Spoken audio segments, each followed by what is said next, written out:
I think a materialist approach to things is very, very consistent with my experience in Christian social justice.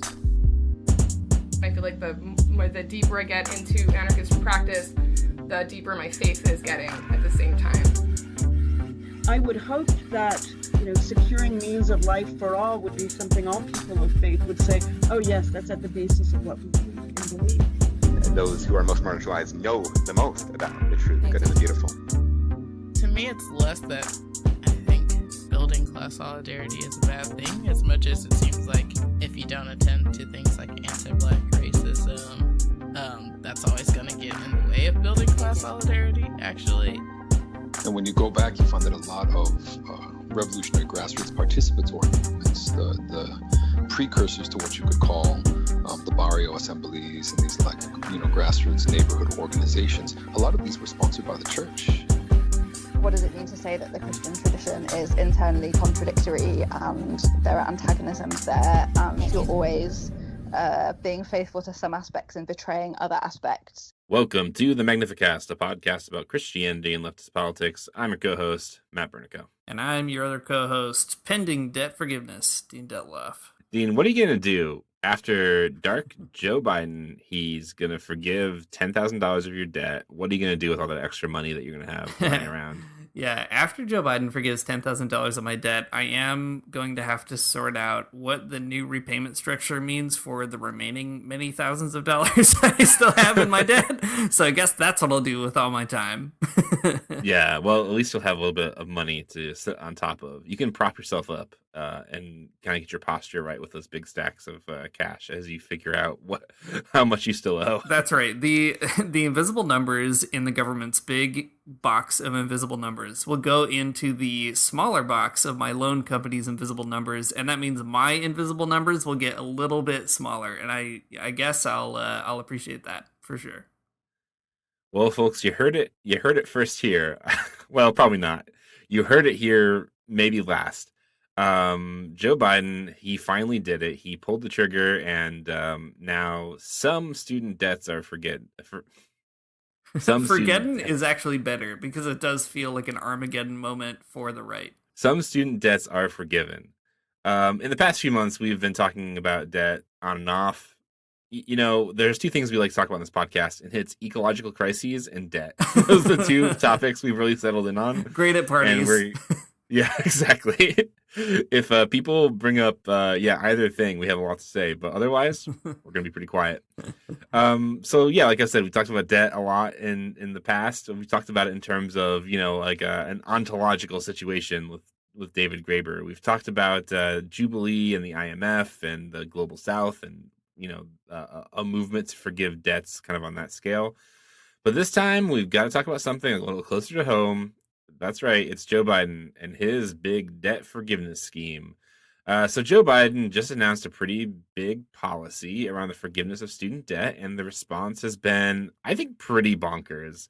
A lot of people are excited about it, rightfully so, and I think a lot of people are upset that it's not enough, and that's also rightfully so. And then some people are completely unhinged and have a lot to say. Most people on the right are pretty unhinged about it, and I mean, okay, it's a complex situation. It's not enough. It's a nice step in the right direction. But I do love how much people on the right are losing their minds about it. Me too. It's fantastic. We're going to go through maybe some takes first to set the stage, but don't worry. It's not going to be one of those boring podcasts where people just riff on current events. We are going to eventually talk about Jubilee. We're going to get there. We're going to figure out what might be a kind of Christian way of thinking about debt relief, student loans, so on and so forth. But man, there have been so many wild takes. Lots of great tweets, and we can talk about those. But I do love, in particular, seeing editorial boards react to it. There's been a lot of very funny takes. The Wall Street Journal, their editorial board had a great take that was I forget exactly how they put it. It was, I think they said at one point, Joe Biden has never met an idea from the left he didn't like, which is wild. Yeah, that's great. I don't know. Just a great moment for the total kind of opening of the floodgates of right-wing fantasies to finally run free. So that, I think, if nothing else, is the greatest gift of this whole thing, as flawed as it is. A lot of people are really mad about it, and I can appreciate that. I appreciate that deeply. Yeah, I mean, people on the right, whether they're the editorial board of the Wall Street Journal or they're like a weird right wing politician, they've created some very, I think, broad messaging, but extremely cynical messaging that tries to downplay the importance of student debt forgiveness, and they have all kinds of jokes and witticisms about it that I think are all pretty weird, but they're funny, I guess, just to see people like have a hard time with it. I like that. Whenever my enemies are struggling, I'm happy about it. Anyways, it's important not to let people like get away with it, though. I think there's the cynical sort of downplaying of student debt forgiveness is. I don't want people to get away with it, not in the sense that like we need to let Joe Biden take like credit for this or something, but not to let people, I don't know, spin the conversation on debt even more kind of out of control than it already is, right? Whether the right likes it or not, I think that Jubilee and the forgiveness of debts is a pretty deeply Christian issue, and it's a mission. I think it's in there, right? Forgive us our debts as we forgive our debtors. It's right in there, and it's kind of hard to avoid, I think, if you're going to be a Christian person and take Jesus very seriously. So I think that in light of all this, it's just one more reason that Christians should really fight for a situation where the creditors in our society are not beyond reproach. They're not some kind of like mythological figures that we can't even criticize or hopefully escape. And also a society where education is free in general because it's part of the common good or something. So I think we have a lot to say about debt, as always, and we'll probably do a little bit of backtracking as well as things we've said in previous episodes, but that's okay. But before we get into anything like too heavy here, let's set the stage with a few details about this big debt forgiveness plan. Joe Biden set up a policy that will forgive $10,000 in student loan debt and $20,000 if you get a Pell Grant, and if you didn't, sorry, just $10,000. It applies to people who make less than $125,000 a year. So that's pretty good. I mean, it's always got to be means tested. It wouldn't be a Democratic Party initiative if it were not means tested in at least one way. And then I think the part that is maybe flying under the radar for some people, but kind of a cool part of it, or maybe not cool. Cool is probably not the right word, but it's a part of it that I think is interesting. That you can cap your repayment per month at 5% your monthly income. So it's not perfect. It's not a perfect thing. It's not enough. It's not what people deserve, but it is like, I guess, something that gives you a little bit of breathing room. And that's not nothing, I suppose. Yeah, there's other pieces of it that are genuinely helpful in the long term as well. Like it eases some of the burden on interest as it grows. For example, like if you're consistently paying, then the interest has to be I forget all the details of it, but mitigated. It can't just run away, I guess, in the way that it does right now. And there's a lot of other things too, like it expands pathways for debt forgiveness based on industries or kind of areas that you work in, especially nonprofits, which those have always been kind of on the table, but like maybe not, loan companies don't want you to do it, obviously. So there's a lot of little pieces to it. And I think that's actually something that has been lost in the conversation, or as you said, flying under the radar, right? Like the $10,000 forgiveness is the big ticket, like headline grabber, and like fair enough, that is good. But for people like myself who have more than that to deal with in debt, it's actually more interesting also to be able to think about, okay, well, there's other sort of paths out of debt, and it might not, mean that you're going to pay debt until you're 1,000,000 years old or into retirement the way that people are still doing right now. So it's not perfect, and we're going to talk about those deficiencies. I think it's important not to let Biden off the hook or the Democrats off the hook. This could have been better. Yeah. It could have been a lot better. But it's important to kind of recognize that it's also opening it's some important. things up. I think there's a line to walk, right? Like it's important not to let Biden off the hook for sure, because it could be better easily. I mean, if he can forgive $10,000 in student debt, he could forgive a lot more. It's also though worth noting that like it is a pretty big victory for the people who've been fighting for it and pressing Joe Biden into doing something. I think that is something that, like when it comes to a political policy that kind of gets put in place that is like clearly deficient, I think people go from like 0 to 100 when it comes to like complaining that this isn't enough, which is I think fine. it's not enough. But I think it is worth kind of like respecting the struggle that the people, like the activists, like the Debt Collective and all these kinds of people who've been like really struggling for this particular policy. It's important to kind of like respect the fight they've been putting on, because it's like kind of amazing that they made Joe Biden, someone who has done very little, do something, important. Yeah, I agree. Also, like Joe Biden, for most of the beginning of his presidency, I mean, he did promise on the campaign trail that he was going to do this. But at the beginning of his presidency, he kept saying over and over, I'm not actually sure if I can. I don't think I have the power, all this kind of stuff. And the fact that he did do it also calls his bluff, maybe in ways that he doesn't understand, or that even pundits and movements don't quite understand. But it's a great revelation that, like, when politicians tell you, "Oh, I'm not sure," they're lying to you. They could just do it, and now we know. So it's important to also kind of see what else does something like this reveal. Totally. I mean, I remember in the last news cycle about this, though, before this one, right? That was such a big talking point. People were, I don't know, tweeting about it. They're posting articles about it. Can Joe Biden really do this? Right. Big, giant question mark. The answer is yes, he can. He just did. So I don't know. I hope they're all eating their hats. Okay, so Joe Biden, I mean, an easy target for criticism right now, and that's fine. It's very fun to do that.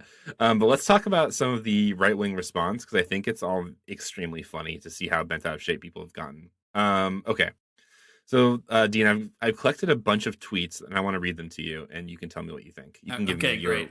You can tell me what you would tweet back at them. Right. What a great game. Yeah. What a great game. We're role-playing Twitter right now. So let's see. I'll tell you what they say, and then you can roll a 20-sided die, and I'll tell you how effective your comeback is. Right. And then we do have to medically touch grass afterwards. That's true. All right. So Representative Jim Jordan, he's a representative from Ohio. He said, what about Americans who already paid off their student loans? I included this one because this is what everyone said the second this happened. And I mean, this is what everyone said even before it happened. I just want to put it on the table because it's like the most prevalent talking point, I think, on the right now, is that what about people who already did this, though? Mm-hmm. So, Dean, what would you tweet back at Rep. Jim Jordan? Yeah, I'd probably tweet back, what about your mom? Yeah, that's good. That's a critical hit. Great. You would be extremely mad about that. Yeah, he'd log off, I think, for the rest of the day. Because what about his mom? Yeah. I think that's a great question.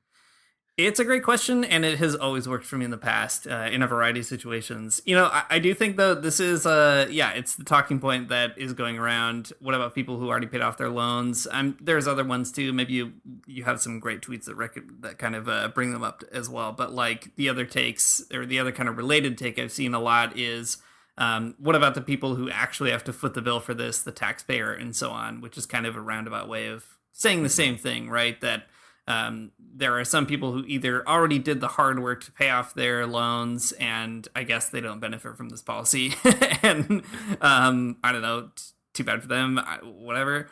And then the other, kind of, what about the taxpayer who never went to college or whatever, but they never have to pay for this? And I think the solution, or kind of the argument, is really simple and addresses both, which is like, what about like a person whose house burns down and like you paid for the fire department? Isn't that very good? If your house never burns down and nevertheless other people get the fire department there, like there's all kinds of public goods that we all pay for because we know that a strong society needs to be able to have that available and all that kind of stuff. And I guess the big question, what about Americans who already paid off their student loans? The big sort of issue for me is like, why didn't we enact this policy sooner so that they didn't have to worry about it? Thank you, Jim Jordan, asking the tough questions. Well, it's so frustrating because Jim Jordan, an actual politician who is like sitting right now, like he could just introduce legislation that like pays people back for it or something. I don't know. Yeah. It's like you could just fix this problem yourself if you were an idiot. Yeah. I mean, so I think that you're right? There's like having educated people in your society is like a public good. I think it's for everyone's benefit, and you should probably want that. I think, whatever. If you're a person who didn't go to college, I guess that's fine. I mean, no shade on you, obviously. And it doesn't mean that you're not smart or educated, but like, I don't know, having people who like go to get like an accredited degree to be a social worker is a very good thing. Yeah. Or, having someone go study philosophy is a good thing because I don't know, think about all the things that produces.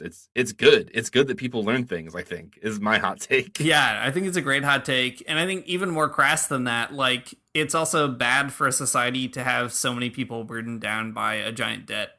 Like, Yeah. that in itself is not good. I mean, even in a kind of strictly capitalist sort of way, like, you don't have to be a communist to recognize that it's not good to reduce the buying power of your citizens for literally no reason other than enriching, like, people who make money off of purely speculative finance ventures, right? Like, that's not healthy for an economy. It's very bad. It leads to all kinds of crises of spending power.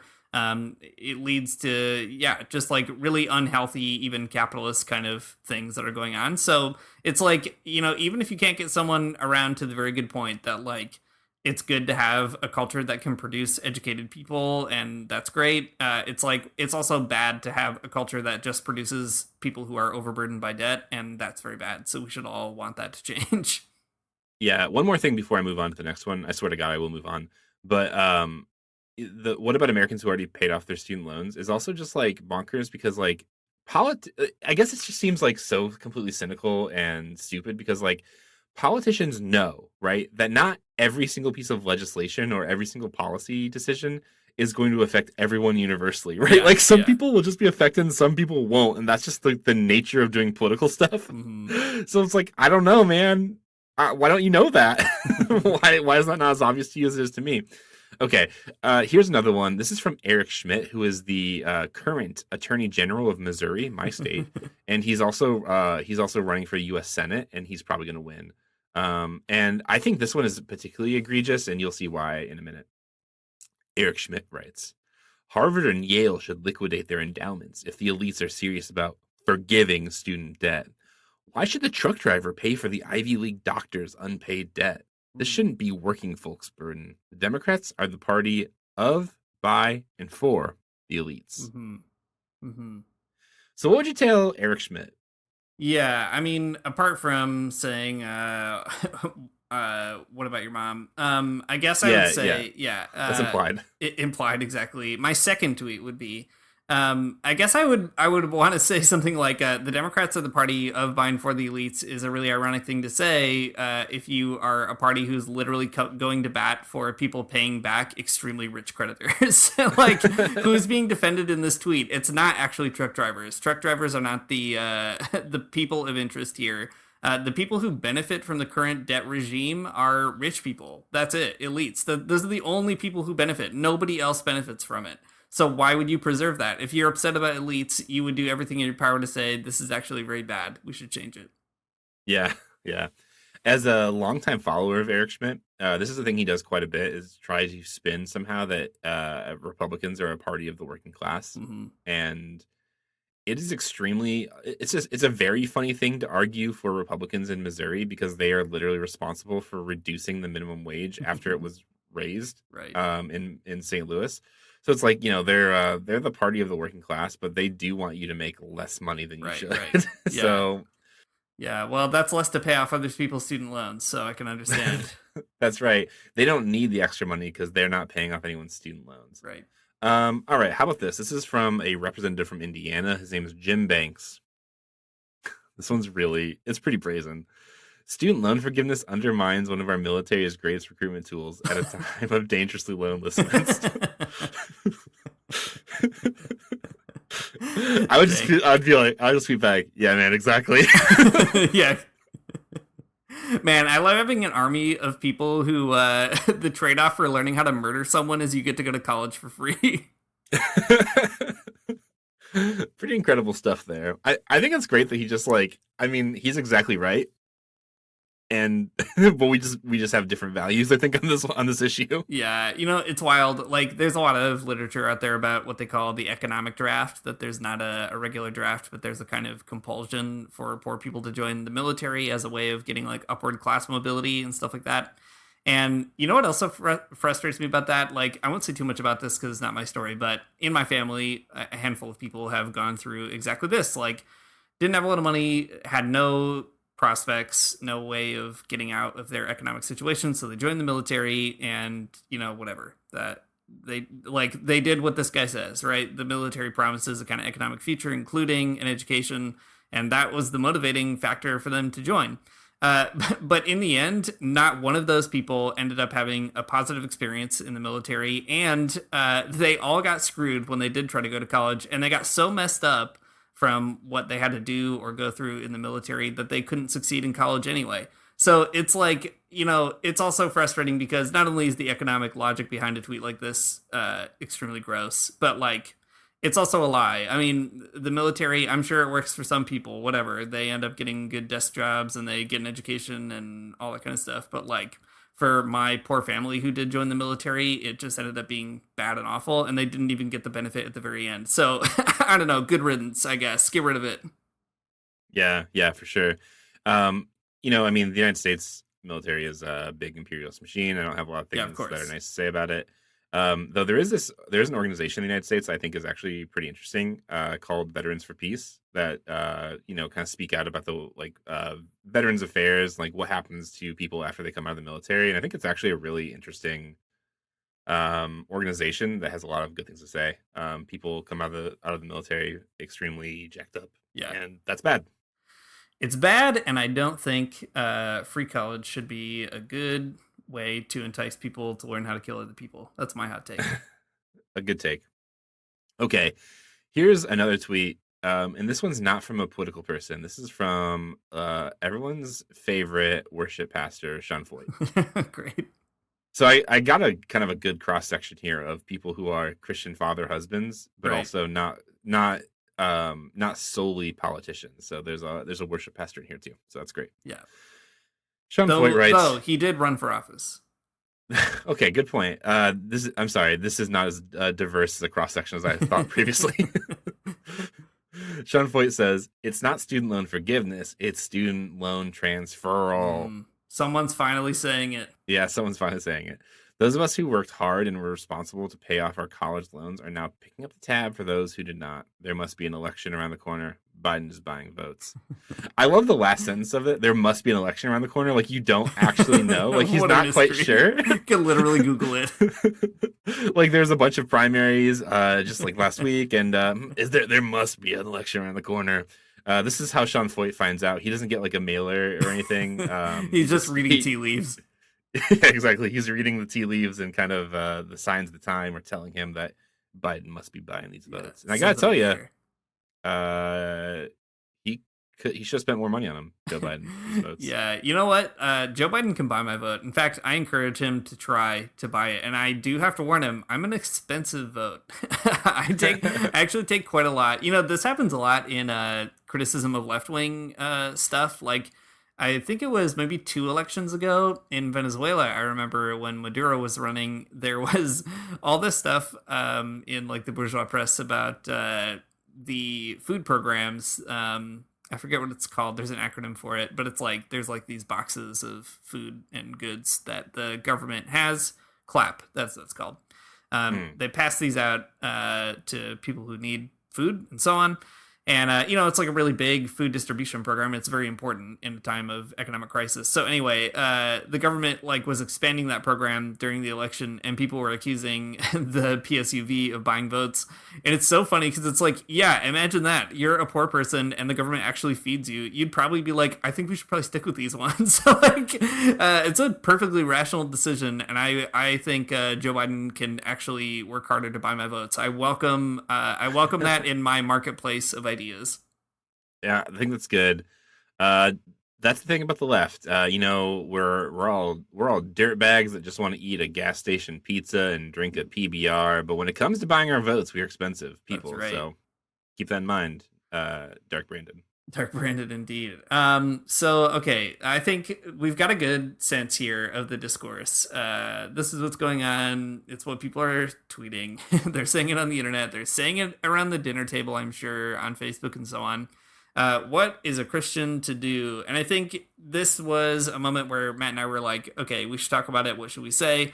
We thought the natural place is to go back and revisit the Jubilee. And we have been talking about it in the show, so we're going to do a little bit of review, but you can never talk about the Jubilee too much And I think one thing that's very interesting about debt in general is, even though I think debt has some, pretty like standardized characteristics, the context or the kind of light that you show it in help us to understand it in some kind of unique ways. So I think that'll help with Jubilee as well. So maybe we could start with like a bit of historical background. I don't know. Does that seem like a good place to dive into this? There's a deep history of debt. In a past episode, we talked about David Graeber's Debt, the First 5,000 Years. And it is an important book, I think, for a lot of reasons, because it shows you how like ingrained debt as sort of like a structure is, I think, in human societies and cultures. It's like it runs pretty deep, I guess is what I'm trying to say. But I think even more so than like it being like a deep running vein of like cultural form or something, or political form.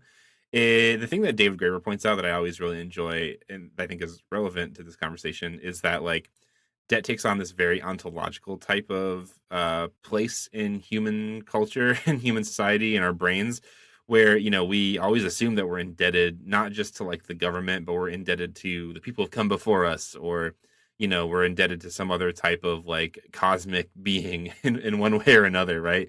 And Christianity is an interesting religion in that sense, because it's kind of trying to settle the scales in some senses around that ontological debt. But yeah, I don't know, Dean, what other historical stuff do you want to talk about? Yeah, I mean, there's so much to say about both debt and Jubilee. I think, like you said, debt is this thing that has a long history, and it's even ingrained in us in these complicated ways. It's in our language. There's this quote from the philosopher Ludwig Wittgenstein, who I like to quote every once in a while, where he says a whole mythology is stored in our language, and I think that is definitely true with debt, right? The way that we talk about all kinds of things really invoke debt, and not always for the worst too. Like I think debt is a really complicated thing, but the thing that I always find so fascinating about debt is how ancient it is, even in a material sense, and how much of a problem it is even before capitalism.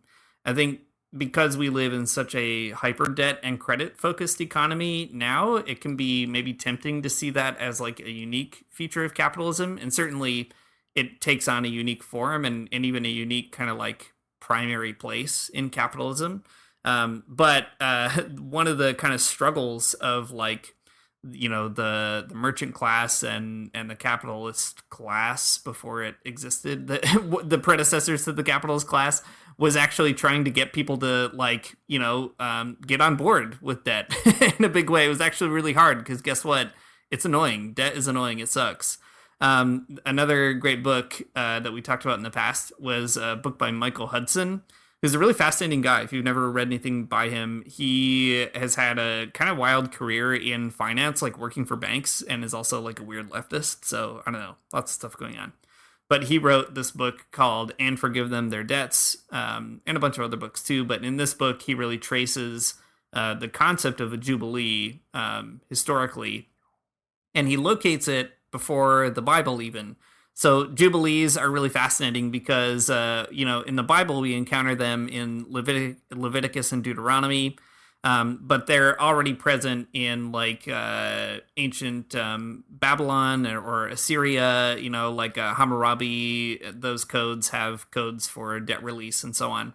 And one thing that Hudson points out is like it's not just debts that are old. It's also the forgiveness of debts that is very old. So there's like all kinds of reasons that ancient rulers would forgive debt, and not always like good ones either. Like they might forgive a debt because they want to, lower the power of a particular merchant class. They might forgive debts just to kind of like get favor from their people, or they might get rid of debt because like a city that is overburdened by debt is very easy to like take over.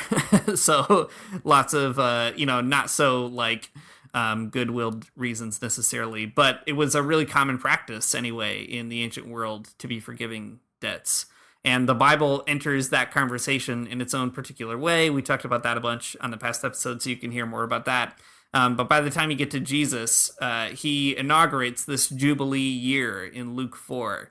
And I think this is something that we should talk about more as Christians, that Jesus announces his own ministry as really in keeping with this ancient tradition that is both biblical and extra-biblical, He is the king, the Messiah, or whatever, who has come to proclaim that all the captives go free, the land is supposed to rest, the debts are canceled. That's the Jubilee tradition.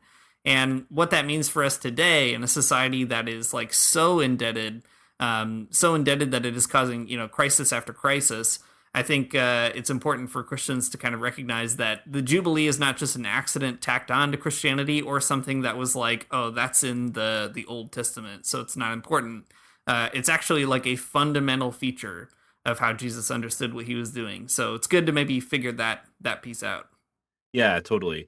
So in the Old Testament, in Leviticus and Deuteronomy, there's the year of Jubilee. That's every 50 years. But then every 7 years, there's a Sabbath year, a sabbatical year, right?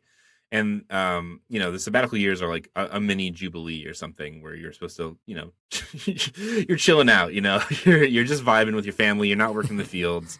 But then in the big year of Jubilee, that's like the big economic reset, right? The land has to go back to its original owners and so on. And, all debts are canceled. And it is a really fascinating thing because in Leviticus and Deuteronomy, it is set up in real moral terms, I think. And also in spiritual terms too, right? That it's a day of rest, and there's something, or not a day of rest. It's like a year of rest, but a moment, a time, a duration of rest. So there's a spiritual aspect to it, but it is a moral term in the sense that in Deuteronomy it does say that like, if you kind of follow these rules that God's giving you, like no one will be like poor basically in your community. There won't be anyone in need. But yeah, I mean, I think you're right, Dean, that like, that tradition never stops. It's no one ever in the history of the Bible is like, okay, and now the regime of like Jubilee is over. We're not going to do it anymore. Jesus continues it. I mean, and going forward, it's like continued, but like we've stopped for some, capitalistic reasons, I suppose. But all that to say, it's a part of the tradition that Christians inherit. If you're going to take Jesus seriously, it's there, and you got to do something with it. It doesn't say should really the working class be paying for the Jubilee of the right. The wealthy. It's not part of the deal here. Yeah, that's also something maybe worth pointing out. So many Christians are concerned about that. Should this person pay the debt of another person or whatever? And what's great about the biblical Jubilee is like that is just never a question. Like nobody raises that objection, at least in the biblical text. You never hear someone being like, well, I worked for the past, 49 years and like I got this land and fair and square through all these like business deals and all these people working on it and so on and so forth. So like, you shouldn't be able to just take it away. Like the Bible is just like, this is just how it works. Sorry. Like it's like an intentional anti-growth program. It's designed on purpose to make sure that capitalism, gets cut off every 49 years. Like that's a really important piece. Yeah, for sure. Saying it's anti-growth is actually, that makes a lot of sense. It's definitely a stable state type of government, or it's trying to be, right? It's got a reset. It's got a built-in expiration date. That's pretty interesting. I was even this morning, I was making a dumb joke on Twitter about the communism of consumption in Acts. And I don't know, it's kind of hard to think about that not in connection to Jubilee in some ways, right? That like the property divisions of like of the old society, they're like kind of doing away with, and they're not even recognizing that property is sort of like individuated anymore. They're holding all things in common, which is it's not the same idea as Jubilee, but it seems kind of like a logical conclusion of that type of idea, because in Deuteronomy and Leviticus and even with Jesus, you get the feeling that private property, the reason that it does reset, the reason that it does, have this like sort of rhythm to it is because that sales are not final. Property does not belong to one person, sort of at some like ontological level. Because it ultimately belongs to God. And I guess you see that same logic kind of carried out in like in Acts when everyone's kind of just giving up their stuff. Mm-hmm. Yeah, exactly. I mean, you get that even with the chastising of Ananias and Sapphira, right? Like, who are you to sort of hold this back? Right. From God. Well, I guess I bring that up because that's the underlying assumption that I think is really important to Jubilee, is that it recognizes property as not like immutable or something. Yeah. Right? Property is something that's like, I don't know, you have it until you don't. It's not yours. It's only yours for a time. Right. Well, you might be wondering what happened to Jubilee then, right? Jesus is kind of reviving this tradition in his own ministry, and his followers are maybe enacting it in the book of Acts. And I think it's important also to see, so Jubilee is such a foundational thread in the biblical text. I mean, you find it in the Torah, you find it in the prophets, you find it in Jesus, and you find it after Jesus. But the maybe kind of strange thing about it is also in the text, what you find is a suspicious lack of attention to the Jubilee in a political way in the actual records of how kings behave. Right? We don't have any record of a king in Israel really doing the Jubilee the way it's meant to be done. And so what you get this tension, I think, in the text where there's a dream of the kind of reset, but there's this also, political temptation to avoid it, which is exactly the thing that God tells the Israelites is going to happen if they set up a king and so on and so forth. So there's this tension there. The prophets are the ones who are always saying to the kings, like, you're not respecting this, right? You get that in Isaiah, which is the passage that Jesus quotes in Luke 4, carrying on that prophetic tradition. So on the one hand, Jubilee is this like major thread. On the other hand, God's community or whatever is like very bad at doing it. But there are historical reasons for that as well. So like I said, in the ancient world, Jubilee was really common in and outside of the biblical kind of peoples. But the short story, I guess, of the history is, debtors were kind of understood to be an important piece of like running a healthy society. And there was a struggle between the creditors and other ruling powers, the political class, that was kind of ongoing, who controls the land and so on. And eventually the creditors win. So they win in a lot of different ways. They change legal priorities. They buy and privatize land. They crush debtor movements violently. What they really do, maybe this connects to that Graeber piece, is they change the valorization of the people, right? The kind of recognition that the people have value into the valorization of private property that the creditors are owed. And that's what's important. So by the time you get to like the Roman Empire, there are legal structures that end up enshrining creditor rights over debtor rights. That's like a huge transformative moment in Rome. And Christianity inherits that legal structure historically. And unfortunately, Christianity is the one that gets changed by that inheritance when it comes to debt, rather than the other way around. So Christianity didn't, proclaim the Jubilee into the Roman law. It was the other way, that Roman law put a lid on Jubilee. And today, we all live with the inheritance of that legal tradition and the sort of general ethical assumptions around debt and credit, that the creditor is always, they should get what they're owed. The debtor should always pay what they owe. Those ideas have been, weirdly kind of mediated through Christianity in all these weird ways, but they originate in Roman law.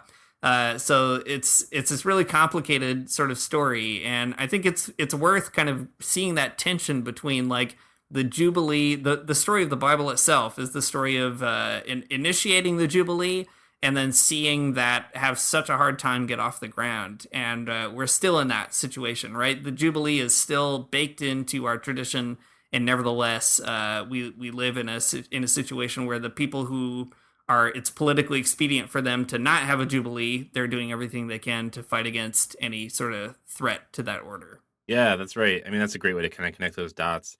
It's what ends up being such a weird thing about it is that, it's the valorization of private property over people, and, debts have to be paid in this sort of like weird scheme.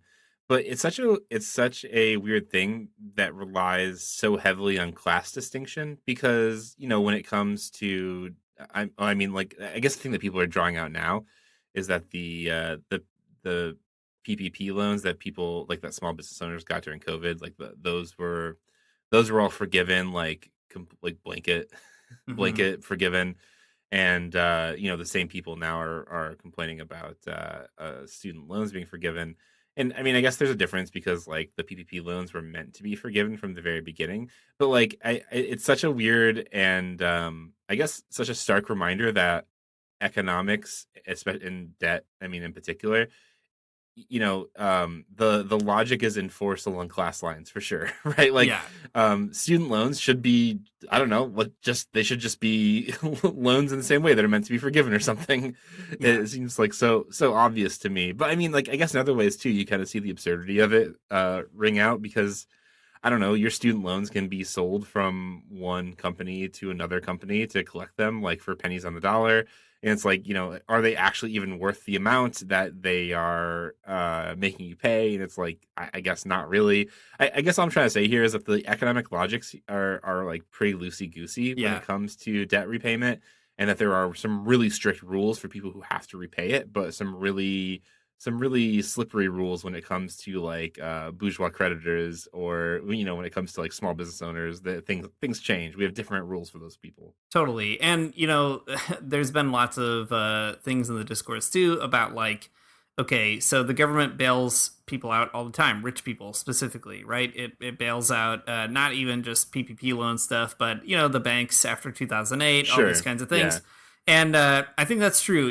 Right-wing people will point out that there are flaws in that analogy, that like, oh, these big institutions or these businesses and so on are necessary for the economy to function in a way that like student debt is not, or kind of like addressing student debt is not, which is like true to an extent, true in a certain way, but completely false in another one, right? Like, the assumption that like, oh, these institutions create economic value and therefore the government should like the taxpayer should foot the bill for their failure, and frankly, like, their abuses of power, especially in the case of the banks, like that is such an ideological move, to then say that, and everybody else, average folks, don't really deserve to get anything from the government, right?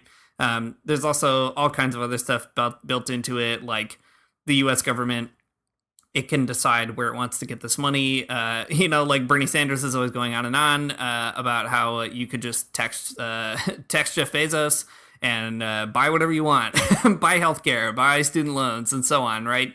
And it's true. Like, it doesn't even have to be taxpayers bailing people out. It can be rich people bailing taxpayers out if we want. And I think that's the big piece here as well, is like just refusing kind of false ways of like shifting blame around, or being like, oh, these kind of bailouts matter more than others because they're qualitatively different. Like, they're all just ways of avoiding the fact that at the end of the day, the only real reason to kind of oppose a move like this, or to oppose student debt cancellation at all, is because of an addiction to a bad story about right and wrong. Mm-hmm. That's it. It's just a childhood fairy tale about good and evil, and that's it. There's nothing more to it. Yeah, I think that's right. I mean, people in like abolition circles, they talk about the construction of crime. Right. And how, I mean, it's very similar, right? Like, a crime is a story that you tell particular people from particular institutions, and like that's how we get people in jail. Some crimes don't even make sense, right? But I guess there's a similar construction around like debt and credit, just a different institutions telling the stories, but it's still, at the end of the day, they are stories for sure, right? Like, okay, this is gonna be a wild thing to say. But earlier today, there was a tweet that had a clip from Dave Ramsey, and it is a very funny clip. So this person, okay, first of all, there's two things to talk about here. Somebody calls into Dave Ramsey's show, and it's like, in light of this like debt repayment, should I still pay off my student loans? And the Dave Ramsey's co-host, someone, I don't know their name, was just like, yeah, you have to still pay, right? Like, like they only owed like $2,500 or something, but for some reason Dave Ramsey still recommends that they pay it, which is bonkers and bad advice. Fun fact: if you've been paying on your loans during this time when the payments have been paused, you can actually ask for that money back. It's your money. Fun fact I'm giving you here on this podcast. It's your money and you want it now. Yeah, that's right. Call the government. Tell them that a guy in a podcast told them that you can have your money back, and I'm sure it'll go really well. But I'm not joking though. I think that's real. Anyways, the other clip on Dave Ramsey that's worth talking about is that kind of reflecting on like on this policy from Joe Biden. He like loses his mind kind of in the middle of the show, and kind of goes on this rant where he's just like, I can't. The real problem isn't student loans. People should pay those back. The real problem is predatory loan companies like giving loans to 18-year-olds. They can't even buy a case of beer, but they can they can take out $50,000 in debt and get a degree in gender studies or whatever. And on the one hand, like, I guess I do agree with Dave Ramsey. So, that like I guess what I mean is that why do we put all of the responsibility on creditors? Or, I'm sorry, why do we put all the responsibility on people who take out loans, debtors, if you will, and not any responsibility on the risk of like a company offering an 18-year-old a loan? I think like, sorry, they're just risking that. Like, I don't know, like Dave Ramsey's right. They can't even buy a case of beer, but you're going to trust them with $50,000. Like you deserve not to be paid back. Yeah, exactly. Being so dumb. That is exactly how I feel. And I think that's my biggest sort of, at least existential reflection on all this, right? Like people are so upset about debt being forgiven. Not because it's like really about keeping your promises or whatever, but because they have this, failure to recognize that loans are a risk in both directions. The debtor is taking the risk that, they'll, with this money, make an investment in their education or whatever that will pay more later. Like it's a speculative exercise to do that. And whether or not, like, I didn't know that at 18 that I was doing that. I didn't think in those terms, but that's the reality. But the creditor also is making a bet that, like, yeah, if we invest in this person, we'll get our money back plus more of it. And like, I always think about like when I went to school, and I took out loans at an evangelical school in Grand Rapids, Michigan. That is not Calvin College. My declared major was youth ministry. And if you gave me tens of thousands of dollars to study youth ministry when I was 18 years old, and like all I cared about was Pirates of the Caribbean, I'm sorry, but like you are not smart. You're not a smart person, and like I don't think that I should pay you back because you made a huge mistake. that was your bad judgment, I think, at the end of the day. Yeah, for sure. Hard to imagine they would trust you with that. I wouldn't. I wouldn't either. Dean, I want you to have your best life, and I want you to go to college, but I don't want you to study youth ministry, and I don't think I would give you the money for that. I'm so sorry. No, and you would never see it again, is the fact. It's like there's no law in the universe that says only debtors take on a risk in a loan. And I think, like you were saying, the construction of crime, I guess that's what I was getting at by telling that story of like, the way that the history of like the Roman Empire in particular changed the stories we have around debt and credit, because like there was a time in human history where people didn't think that the creditors were, that they deserved everything that they were owed, didn't think that the creditors were impenetrable, and in fact also saw the creditors as often oppressors. Like that's the rhetoric that you get in the Bible and elsewhere. And rightly, what those people did is forgave the debts, wiped it clean, and restarted, right? And that was extremely common. And we've just decided completely arbitrarily, not according to natural law, not according to biblical principles or good economics or whatever. We've just decided that the creditor never risks and the creditor should never lose. And I think that is something we need to really break out of, to recognize that there's no reason for that other than it's just a decision our society's made. And we're starting maybe to turn a corner where like, the creditor can bleed a little bit. And that really matters. It matters to see that there's some vulnerability in the creditor's position. Yeah, that's right. And I mean, I think that people are more and more kind of like speaking out about it too. I mentioned the Debt Collective at the very beginning of the episode. They're an organization that they started in Canada around some student protests in Quebec, but I mean they've done a really good job like politicizing the issue and making sure that people like realize that this is not just like, I don't know, a weird niche topic, but this is an important struggle that people just like recognize as such. It kind of makes me think at church. This is such a weird story. My church is we've been reading the Parable of Subversive Speech book by William Herzog together, which has been very fun. Very cool. Talking about parables. Yeah, it's been a very funny conversation with people. The most recent one we read was the Parable of the Talents. We talked about it in an episode not too long ago. This is kind of an aside, but in the Parable of the Talents is like the sort of a classical biblical story. Jesus is telling a story about a rich guy who gives his servants some money while he leaves town, and the servants are supposed to like invest that money and grow it in interest, and like return the money to the rich guy when he comes back.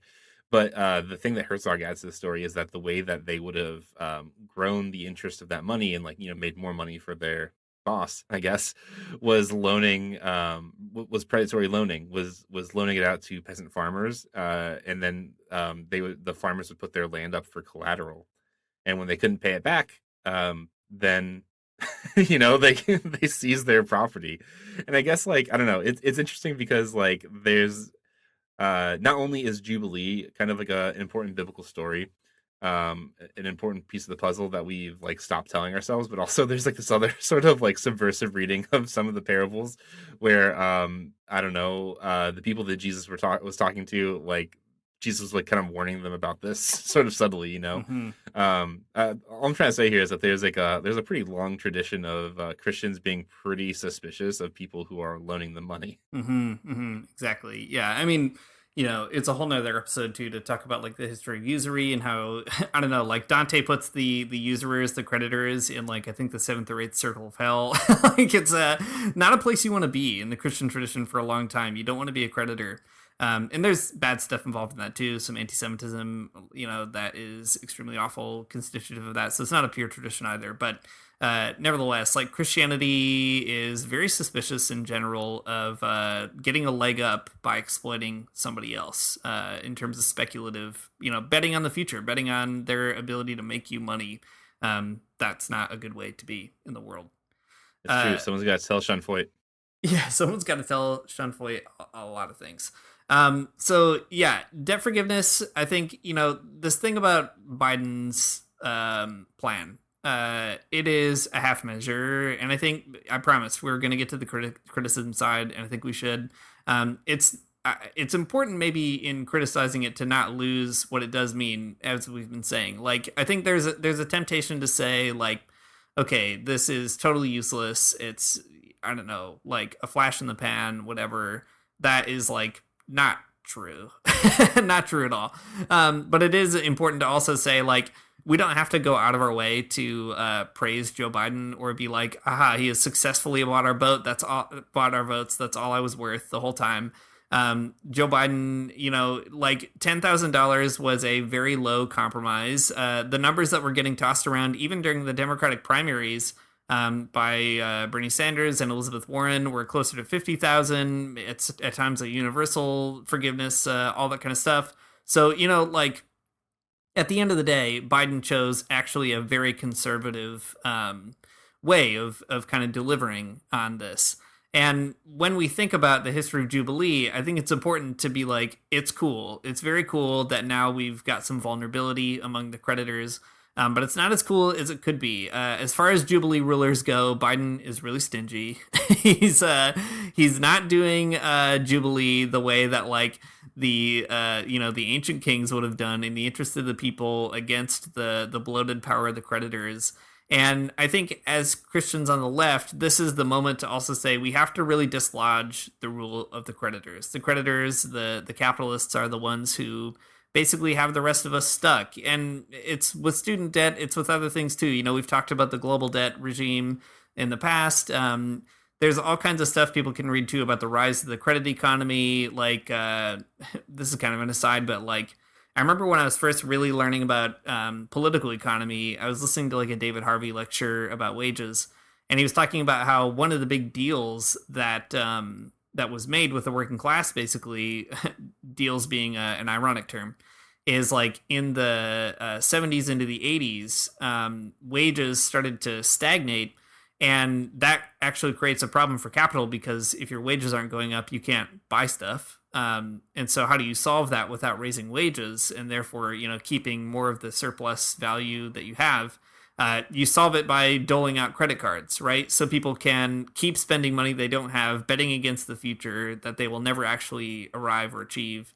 And that was the deal made, right? We don't have to raise wages. We just give you access to credit. You can go into debt. and that pushes you still into the capitalist economy, but then it adds a whole extra layer of oppression onto your life, right? So the credit economy's expanded all over the place. It's expanded in our education. It's expanded so that our wages don't go up. Housing markets are hyperinflated right now across North America.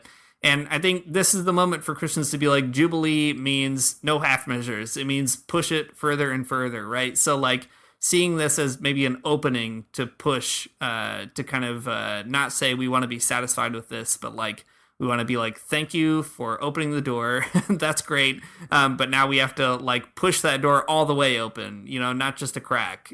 Maybe that's sort of the next phase of the struggle. That's right. Capitalism gave us credit cards, and comrade Dave Ramsey, he says credit cards are bad, and that's why he's a socialist, and I think that's really cool for him. Yeah, that's right. I wonder if did Dave Ramsey get his PPP loans forgiven? I'm sure that he did. Yeah, I would imagine that he did. Man. Yeah, well, I think that you're right, though. If it's just like I think that people on the right want to politicize this as just like this is just the unhinged left, doing their thing, when it's like you said, pretty conservative. But I think that like there's something really faithful about being a Christian and like calling for Jubilee. I think that it's in the Bible. It's in our Christian tradition. It's in the sort of like logic of Jesus kind of at every turn, and there's nothing you can really do to get away from it. So I don't know. There's like there's something in me that's like extremely like just cringing at like the idea of like earnestly talking about like Christianity or something. But like I don't know. I think that there's a power to it, and I don't know if we're going to take the tradition seriously, if we're going to take the Bible seriously, if we're going to take Jesus seriously. I don't know. It seems like Jubilee is worth our time to push more debt forgiveness. Yep, I agree. So you heard it here. Set the captives free. Let the land rest. Cancel all the debts. There's 4 months left in 2022. There's still time to do it this year. Let's make it this year. This is the Jubilee year.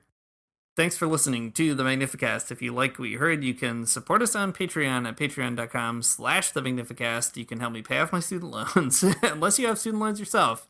I don't know. Do whatever you want. It's your money, not mine. We are doing a really cool Discord chat. If you support us at $2 or more, lots of great stuff going on there. We finished up a book club recently. We'll probably read something else in a little bit. You can join the conversation over there. Our music is by Maria Armstrong. Our outro is by The Illogical Spoon. We'll see you next week.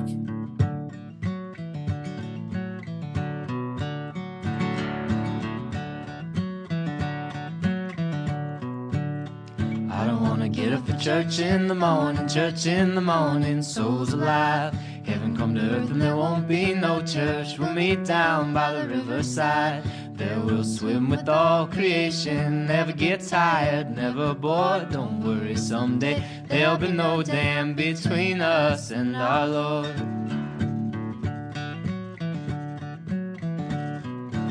Jackson, keep your hoods up. Keep your hoods up and you stay up late. In Jackson, you keep your hoods up. Well, you keep your hoods up and you stay up late.